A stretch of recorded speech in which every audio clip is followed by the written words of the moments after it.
Podcasting, the final frontier.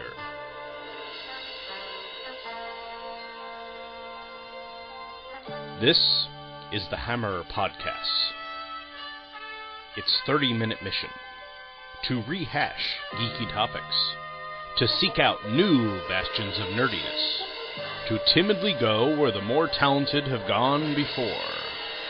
Greetings, and welcome to the Hammer Podcast, the official podcast of thehammerstrikes.com. I'm your host, Gene Hendricks, and before we get into today's topic, I want to go over some listener feedback. Well, actually one listener feedback, because that's all I have right now. Well, this one comes in from Chris Franklin of the Supermates podcast and the Power Records podcast. You will know him from being on the Reb Brown Legends of Superheroes. Well, Chris is writing in about another Legends show, and that would be the one about the Crow that I did with Aaron Moss. And he writes, "Hey Gene, thanks for reminding me how much I liked the first Crow movie. I haven't seen it in years, but you and Aaron brought back a lot of fond memories. I remember Cindy and I seeing this in the theater of our college town. We were already fans of Brandon Lee from the very fun action flick he did prior to this, Rapid Fire. That movie showed he had the chops to be an action star, and two things a lot of those types lack: charisma and actual acting talent. I agree, he would have been a big box office draw had he not met such a tragic end. I saw the second Crow film, and I recall it being just nasty, dark, and violent for violence sake. It had no heart like this one, just overwrought goth stylings. Yuck. I only caught a bit of the TV series, but I know the guy who played the Crow is now the Kung Fu flipping chairman on Iron Chef America. No fooling. Great episode, Chris." Well, thank you very much, Chris. I appreciate the feedback, and I'm not really in a hurry to seek out the second Crow movie or the TV series. It's a little beyond my normal range of viewing, and honestly, I still have 9 episodes of Daredevil to watch, so that has a little bit of a higher priority right now. Thank you again for the feedback, and if you would like to send in feedback, please email me at gene@thehammerstrikes.com. Now we'll take a quick break, and then we'll get into this week's topic. Are you a geek looking for love? Do you long to find discussion on that special comic, TV episode, movie, or toy that's just right for you? Then why not try Supermates, the husband and wife geekcast? Chris and Cindy Franklin can match you with that certain something to satisfy your genre-related longings, no matter the subject. Superheroes. But Robin's like, "That was really nice of you, Batman." It's like, "I had the room loaded with kryptonite. I can turn it on at any moment." And here's the thing. You're talking about, now think about this. It's an apartment building owned by Batman. Do you not think that Batman doesn't have their place bugged? Sci-fi. I don't know. You talk about being a sex symbol and stuff like that. I mean, I know a lot of girls thought, William Shatner was it, but I had the biggest crush on George Takei. I did. I thought, Sorry about that. Horror. And then when we see the Wolfman for the first time, he's in, I don't know, we don't know. A long sleeve shirt and a dark pair of pants. With a belt. With a belt, that's right. And his shirt's buttoned up all the way, too. Yeah. And his arms. So after he changes into this ferocious beast who can't talk and doesn't seem to be able to think beyond just attacking things, he has lots of dexterity. He went through his closet and... I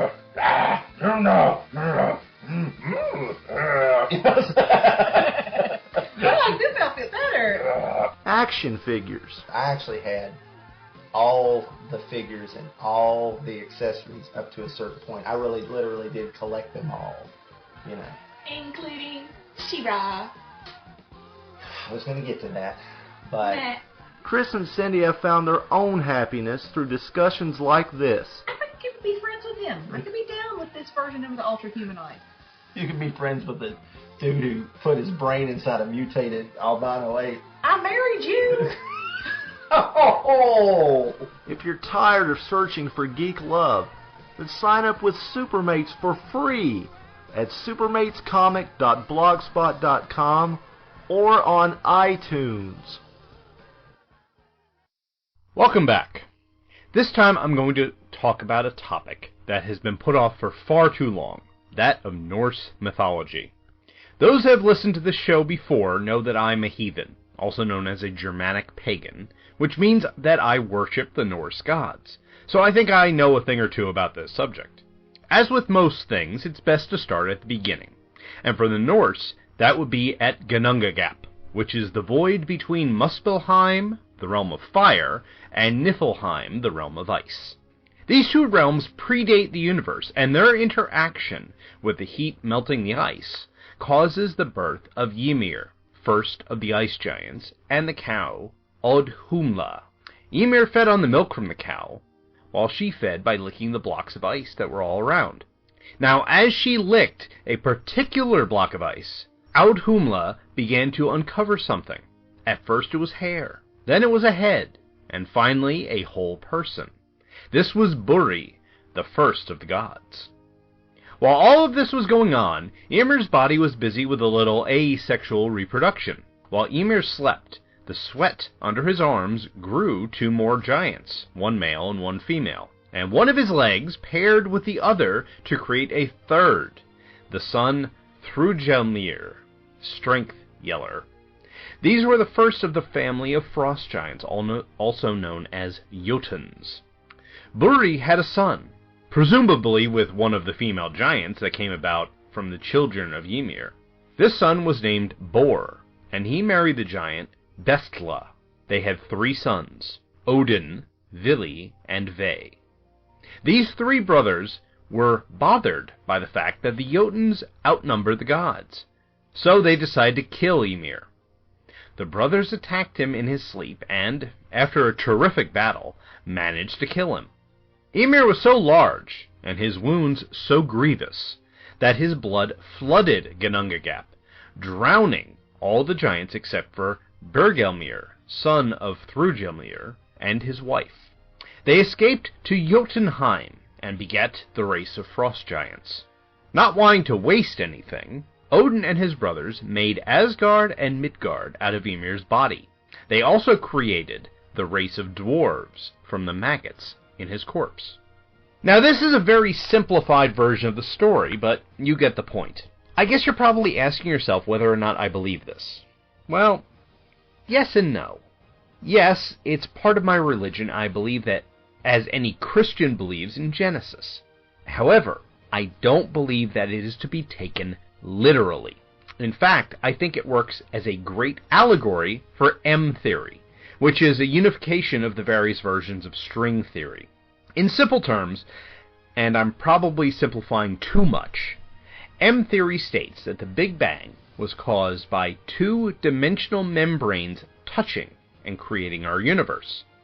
Just like the interaction between Niflheim and Muspelheim created the universe in Ginnungagap.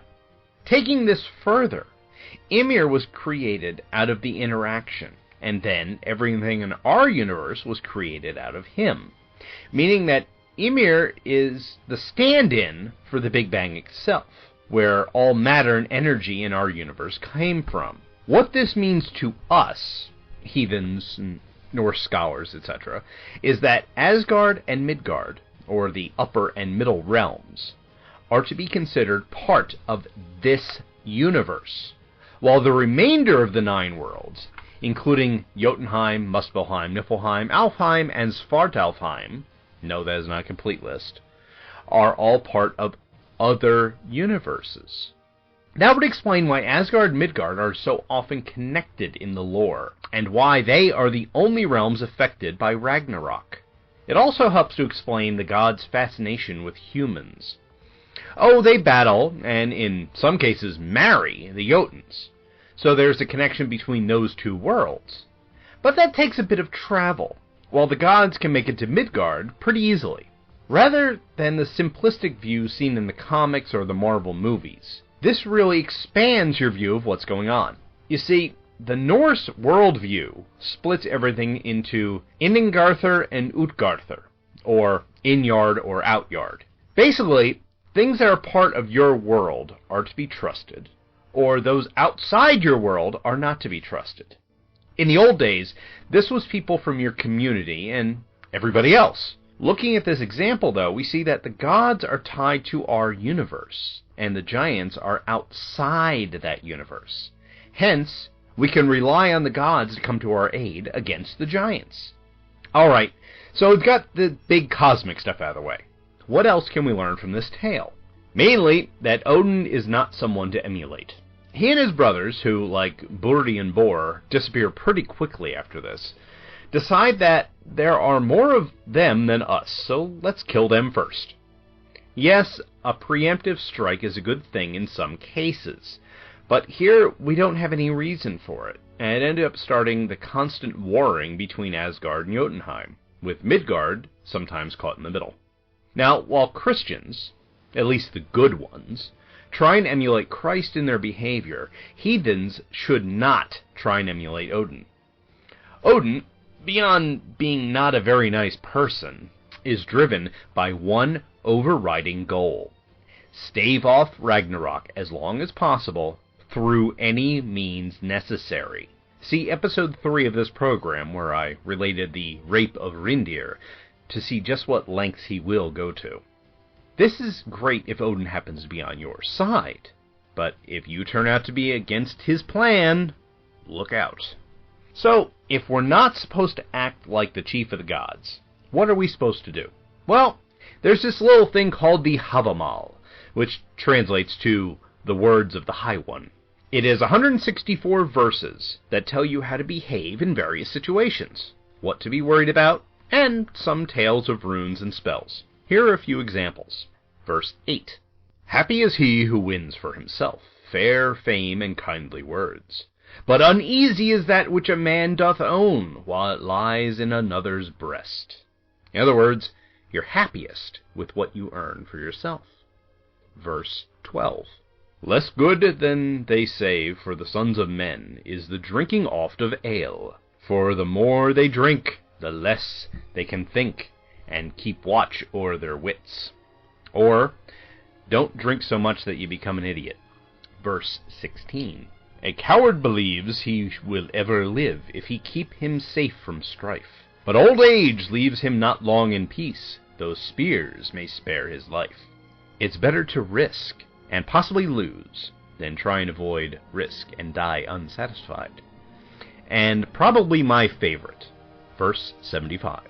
Cattle die, and kinsmen die. Thyself too soon must die. But one thing never, I ween, will die. Fair fame of one who has earned, or your reputation is all that will survive you.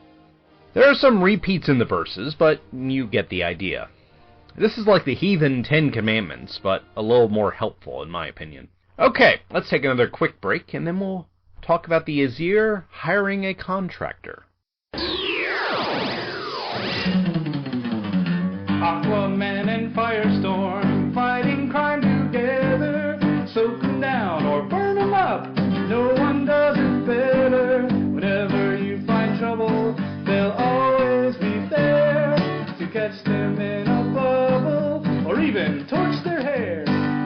Stand for truth and justice in sea, on land, and air.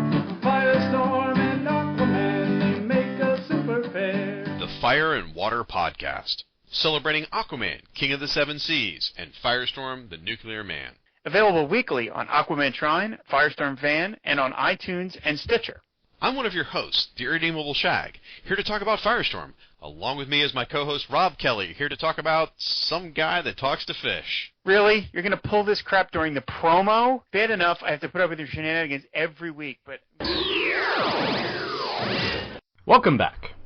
Now I'd like to tell you the tale of how the wall around the city of Asgard was built.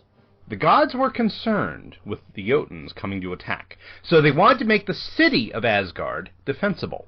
A master builder approached them and said that he could build a wall that would keep every giant out, and it would only take him 9 months.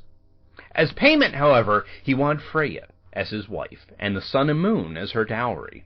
The gods talked it over and decided that they needed the wall, but they wanted to get it without payment. They proposed that he could have his price, but only if he completed the wall in 3 months, and had the help of no man. He agreed, with the caveat that he be allowed to use his stallion, Swathilfari. Loki persuaded the gods that this was fine, as one horse couldn't make much of a difference. On the first day of winter, construction started. Already, though, the gods began to get worried. It turns out that the builder was able to quarry stone all night and then build the wall during the day, with no rest. Swathofari was so fast and strong that he could haul a load of blocks from the quarry site to the wall in a blink of an eye, then turn around and get more. As you can imagine, the wall began to take shape rather quickly. As the deadline approached, it became very obvious that the wall would be completed on time, and that the gods would lose not only some valuable treasures, but also one of their chief goddesses. For some reason, they blamed Loki for getting them into this predicament, even though they had all agreed to the impossible conditions beforehand. And Odin demanded that Loki get them out of the deal. Loki agreed, and on the night before the deadline, changed himself into a mare and coaxed Swathofari away. Without his horse, the builder was unable to finish the wall, but suspecting some trickery, he argued that he was still entitled to his price. The gods argued with him long enough that Thor, who had been away in Jotunheim, returned. Seeing a threat in the builder, he killed him with his hammer. Later that year, Loki, still in mare form, gave birth to an 8-legged colt, who was named Sleipnir, and given to Odin as a gift. There are several things that we can learn from this tale. The first of which is that Thor is a throw hammer first, ask questions later kind of god. He doesn't even wait for an explanation. He just comes in and kills the builder. Now, there are some versions of this tale that have the builder as a giant, which would make Thor's actions a little more understandable, but not by much. Thor is famous for going in hot before knowing all the particulars, so his actions here really aren't that surprising. What it tells us about the Norse worldview, though, is pretty interesting. You see, when you're a heathen, the smallest indivisible unit is the family, not the individual. So you need to be at your family's side in everything, whether you necessarily agree with them or not. With that in mind, you have Thor coming up on an argument which could turn violent at any moment, and simply killing the one that is against his family. I should point out that this is not murder. Way back when, a killing was only considered murder if no one knew who committed it. If you killed someone in front of witnesses, or told any of the first 3 people you met after killing someone, then it wasn't murder. This is because of the concept of weregilt, which is a form of payment in lieu of retribution. If the family of the killer pays the family of the victim an agreed-upon price, all is right with the world. Now, this price was usually set by the community, so there was like, okay, you chop my cousin's hand off, you owe me 5 gold pieces, or some such. So, if the builder's family came calling, the gods would pay a sum, and that's that. No jail time, public floggings, or anything. What is more interesting, to me at least, is the treatment of Loki in this tale. He is involved in the original agreement, but he also makes the comment that the use of the horse shouldn't make any difference. It's for this one statement that Odin demands that Loki solve the problem that they've all gotten themselves into. Please keep in mind that, to me, Loki is the god of evil and should not be worshipped at all. But it's tales like this where you can see kind of what drove him down that road. At this point, Loki was still the god of mischief, and really only played pranks on the other gods. But they constantly mistreated him like this, and so his resentment grew. There was also the fact that he wasn't a god himself, but the son of giants. His only tie to the gods was the blood brotherhood he had with Odin. No, he was not the adopted son of the Allfather. But then again, Thor isn't blonde, so there you go. It does show that your family isn't just who you're born related to. Not only does marriage add to the family, where the wife was actually considered to be part of her husband's family and no longer part of her birth family, but oaths also added to it. The blood oath between Odin and Loki is a vague thing, with no actual evidence of what it involved. But we know that it was there, and that makes Loki, son of giants, one of the Aesir, right up to the point where he insults the gods. No, he was not kicked out for the killing of Balder, but for coming to the wake afterwards and insulting every one of the gods in his year's home. This was an unforgivable breach of hospitality, which is very important to heathens, and he was kicked out. Once Loki was gone from the ranks of the Aesir, he immediately became an enemy and was hunted down. More on that another time, though. For now, let's take one last break, and when we come back, we'll talk about an often overlooked god, Tyr, the bravest of the Aesir. This is the All-Father Odin, and you should be listening to Radio Free Asgard. No, that's just not going to work. Let's try this again.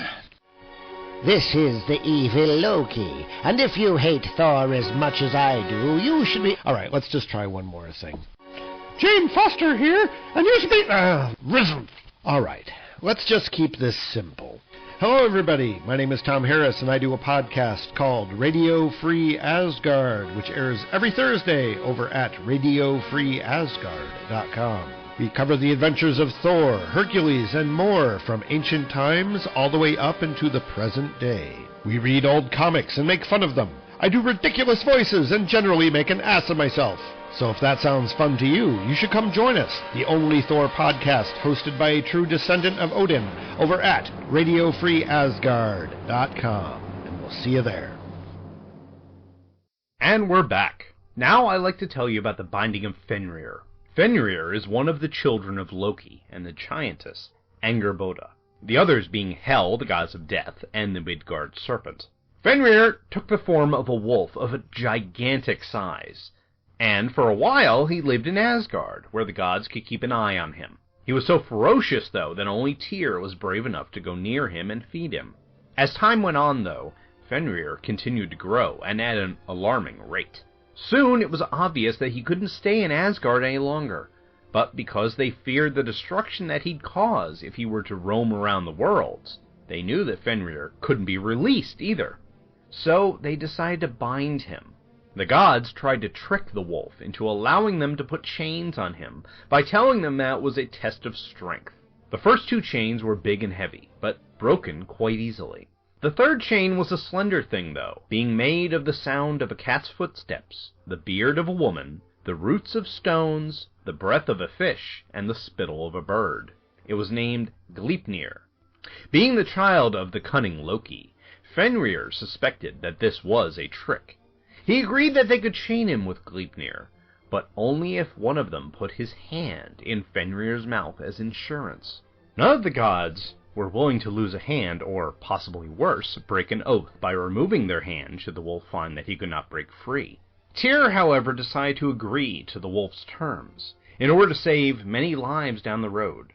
He placed his right hand in Fenrir's mouth, and when the wolf found that he was well and truly chained, had it bitten off at the wrist. Fenrir was finally bound, and was transported to a desolate place where he could not hurt anyone, and there he will remain until Ragnarok, when all shackles will be broken. Tyr, as we can see here, is willing to sacrifice for his family, and the greater good of all life. For a warrior culture, as the Norse people were, having a god that was one-handed shows just how important honor is.